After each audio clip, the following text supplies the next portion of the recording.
Take a look at that bunch of bananas sitting on your kitchen counter right now.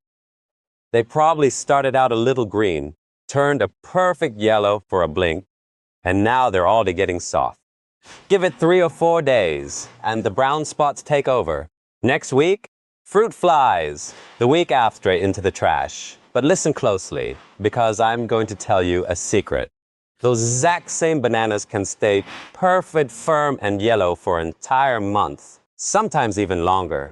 You don't need any expensive gadgets or specialized containers to pull this off. All you need is something sitting in your kitchen drawer right now, something that costs practically pennies. Where I grew up, in a traditional farming community that lived off the land, we passed this trick down through generations.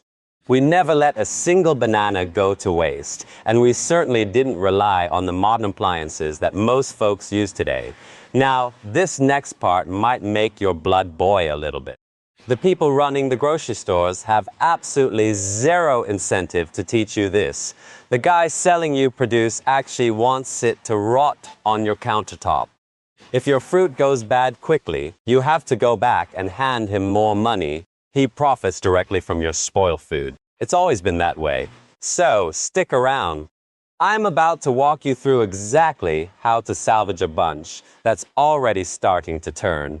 And it won't even cost you the price of a cup of coffee. It's the exact same method my grandfather used down in the cellar of our old farmhouse. Real quick before we dive into the details, do me a huge favor. Head down to the comments and let me know what state you're watching from. The climate and temperatures where you live actually play a big role in how fast your groceries spoil. So I want to see how many of you are battling warm kitchens. Just drop your state down below. I can still vividly recall the scent of my grandmother's cellar. It smelled earthy and cool, like wet stone after a summer storm. Down there, he hung on to all sorts of provisions to make sure absolutely nothing was wasted. In our house, throw away good food was practically a sin. So when the produce wagon came by and we ended up with more banana than a house full of kids could finish in a week, my grandfather never stressed about it. He knew exactly how to handle them. And by the time I grew up, I knew the secret too. First, you need to understand why your bananas are dying so quickly. Once you realize what the actual enemy is, you'll never look at your fruit bowl the same way. When you bring a banana home from the store, it isn't dead. It's very much alive, still breathing and continuing to ripen long after being chopped from the tree. It does this by releasing an invisible compound, a ripening gas. Modern science calls it ethylene, and bananas pump out more of this stuff than almost anything else you buy. The big issue here is that this gas is primarily manufactured in one specific spot, the crown. That thick, chunky stem at the very top where the whole bunch connects is essentially a gas factory running non-stop. That ethylene drifts right down over every single piece of fruit in the bunch, sending a clear signal. Hurry up, get soft, turn brown, and rot. They aren't just aging, they are actively spoiling each other. They're communicating with that gas, and the message is always a death sentence.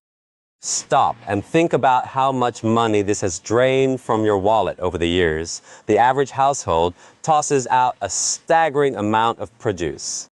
University studies have run the numbers, and people in this country throw away anywhere from a third to nearly half of all the fresh fruit they purchase. Bananas usually top that list. They're cheap, they spoil fast, and most people don't think twice about tossing a black, mushy one in the garbage. But imagine all of them piled up.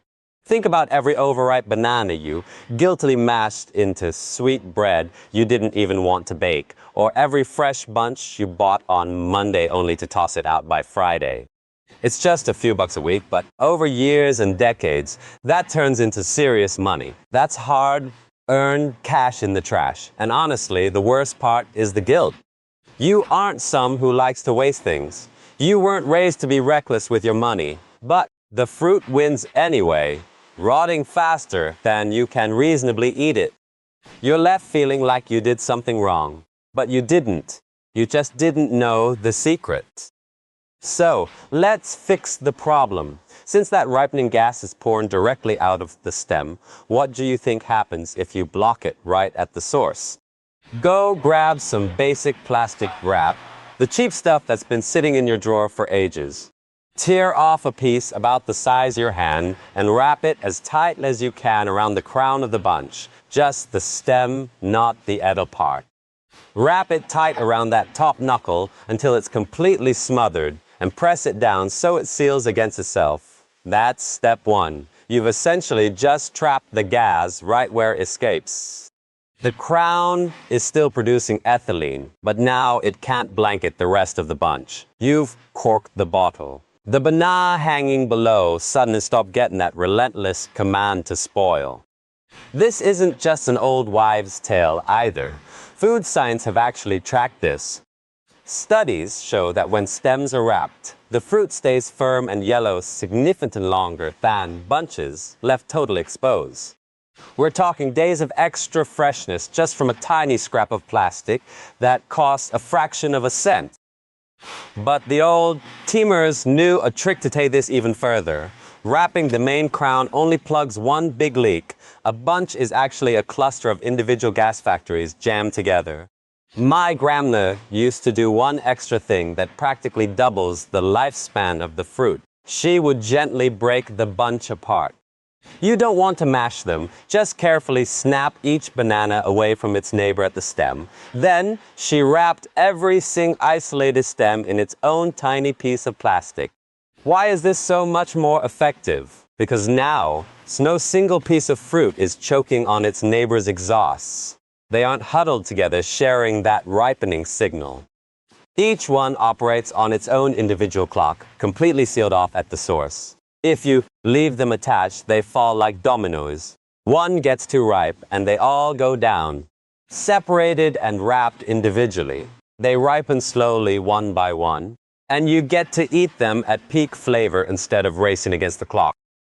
I can hear some of you saying that stores already sell fancy hooks, specialized bags, and high-tech containers that promise to keep things fresh. Keep your money in your pocket. All you need is some plastic wrap and your own hands. The traditional way was never about buying a specialized gadget. It was about deeply understanding how the food actually works. And that brings me to the truth the big companies really don't want you to realize. Once you discover how incredibly easy it is to preserve your food for free, you start questioning what else they've tricked you into buying. If you appreciate these old school, practical methods that cost nothing and work forever, I've put together a collection of these exact types of traditional gardening, harvesting, and soy secrets. It's packed with the same kind of generations, old wisdom my community used back home, written out clearly so you can start use it this season. I've left a link to it in the description below, and the whole guide costs less than one trip to the hardware store. It's all built on the same philosophy I'm sharing today. The quiet, practical skills your ancestors used are infinite more valuable than anything mass-produced on a store shelf. But let's get back to the bananas, because I have even more to show you. And this next trick is something most people have never been taught. If you walk through a big box store, you'll see aisles packed with products promising to save your produce. Bowls with carbon filters, specialized green bags lined with mineral to absorb gas, lit pods you toss in the fridge. They charge 20 or 30 bucks a pop. The marketing is brilliant. They show a rotting banana next to a flawless one and convince you their expensive product is the only difference. But my grandfather kept his harvest fresh for a month, a stone basement, used nothing but string and handed down knowledge. Those fancy gadgets aren't magic. They're just doing one of two very basic things. They're either blocking the ethylene gas, which a piece of plastic wrap does for free, or they are regulating temperature. And I'm going to show you how to manage the temperature, use things you already have. An entire industry exists to solve a problem that traditional farmers fixed with $0. They don't sell you knowledge because you only have to buy knowledge once. They sell you disposal products, so you have to keep coming back. So let's talk about the next piece of the puzzle, because where you set that fruit matters just as much as wrapping the stem.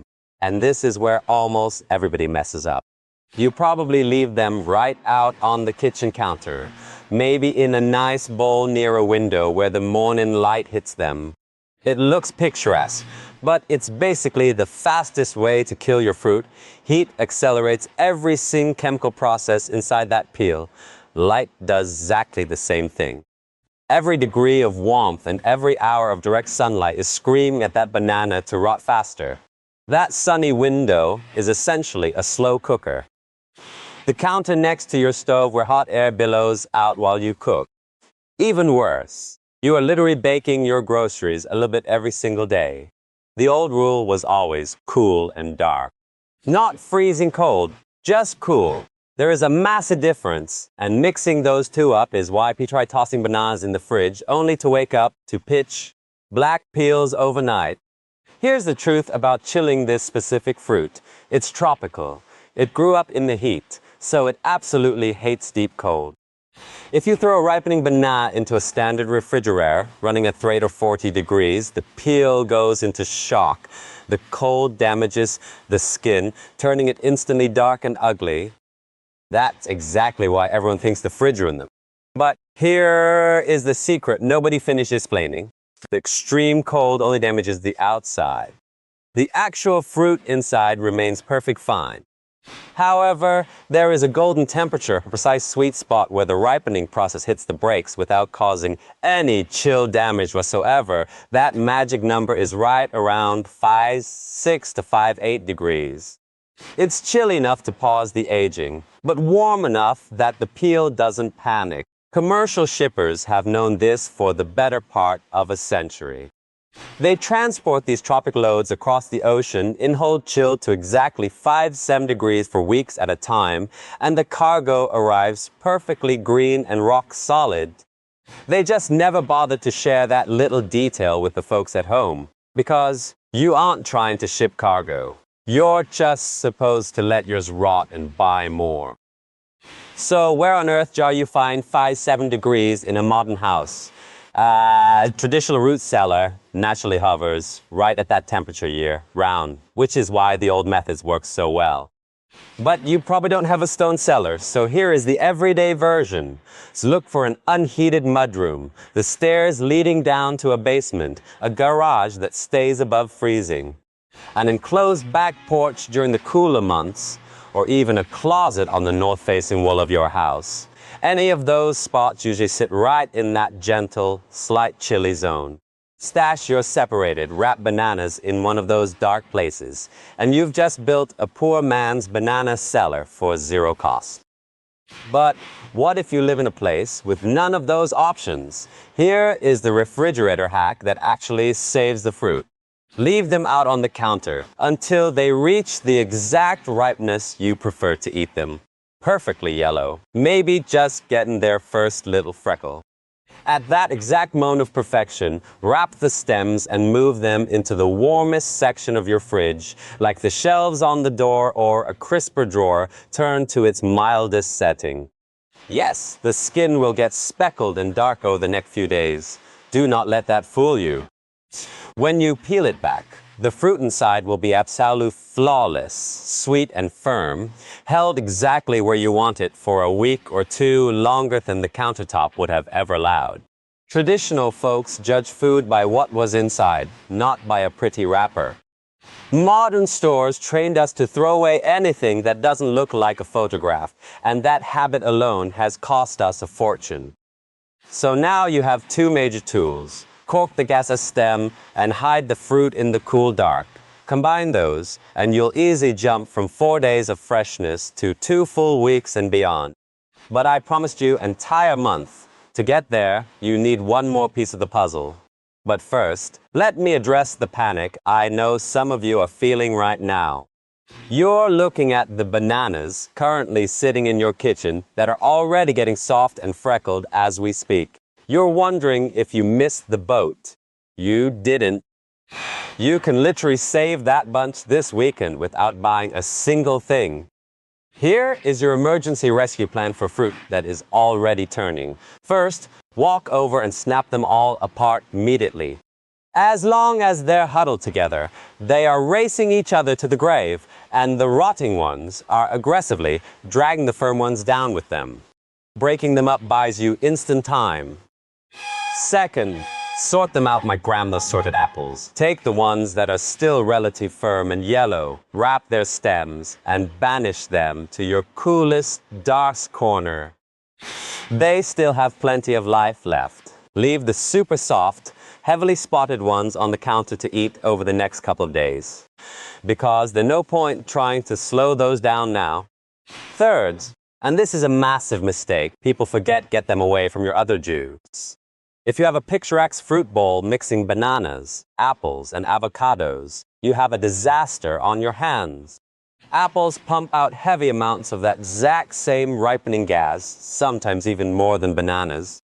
The apples are destroying the bananas are taking down the avocados, and the whole bowl is just one big rotting conversation.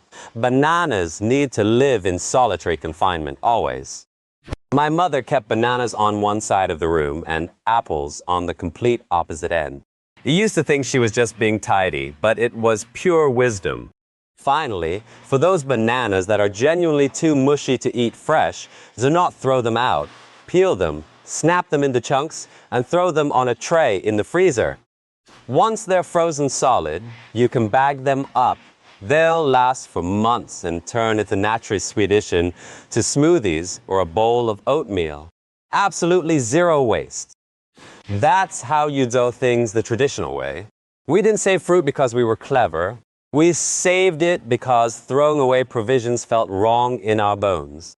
So right now, your current kitchen setup is already working for you without a single dime spent. But let's talk about the final trick, the one that pushes your timeline all the way to 30 days. This comes from a preservation method that traditional folks held onto while the rest of the world completely forgot about it, and science is only just now catching up to it. Just like anything living, a banana constantly loses moisture. Part of the reason it turns into sad, limp mess is simply because it's slow dehydrating, breathing all its internal water out through the peel. Old-school root cellars naturally solved this without anyone using fancy terminology because they weren't just chilly, they were humid. It's the combination of cool air and dampness that keep produce firm for the longest possible time. Back in the day, my grandfather would hang his provisions in the basement and place a shallow pan of water right on the floor underneath them in a closed room. The chill halted the aging, and the damp air stopped the fruit from drying out. Cool plus moist. That was the ultimate secret of the cellar. You can easily recreate that exact microclimate in your house this weekend, using nothing but a card box and a towel. Take your separated, individually wrapped bananas and place them inside a roomy card box or a storage bin. Take a clean cloth, get it wet, wring it out really well so it's damp, and tuck it in the bottom of the box. Don't let it touch the fruit directly. You just want it sharing the same enclosed air. Slide that box in your 5-7 degree cool spot. The damp towel creates a perfectly humid environment so the fruit doesn't dry out, while the cool temperature slows the rotting process to an absolute crawl. Toss a loose cover over the top so the gentle humidity stays trapped, but leave enough airflow so things don't sour. Just check the cloth a few days and re-wet it when it dries out. That, my friends, is the 30-day magic trick. Seal the gas inside the stem. Break the bunch apart so they stop ripening each other. Hide them in a cool, dark place around 5-7 degrees, miles away from your apples. And keep the air lightly humid with a damp rag. Execute all 4 of those steps, and a bunch you buy on the 1st of the month will still be firm and perfectly edible at the end of it. I want you to sit with how wonderfully simple that is. Every single item on that list costs basically nothing. You already own the plastic wrap. You pull a box out of the recycling. You grab a dish towel and you use a cool corner of a house you already pay for. That is the entire cost. It easily outperforms a Thray specialty gadget from a department store because it exactly mimics what nature does deep in a damp underground cave. Those corporations took the brilliance of a root cellar, broke it into individual pieces, and sold it back to you one at a time, hoping you'd forget you could just build the whole thing yours for free. But honestly, this isn't even really about bananas. The bananas are just the lesson. The real lesson here is that an awful lot of what gets marketed to you as new and necessary is just an old free concept dressed up in slick packaging. My community was never rich. We couldn't afford to keep buying the same answers over and over, so we acquired the knowledge instead of the product. Knowledge doesn't wear out, it doesn't run dry, and you never have to repurchase it. So let's quickly review the game plan so you have it crystal clear in your mind the very minute you get home from the store. But they even sit on the counter and start losing their life. Take 10 minutes at the kitchen table.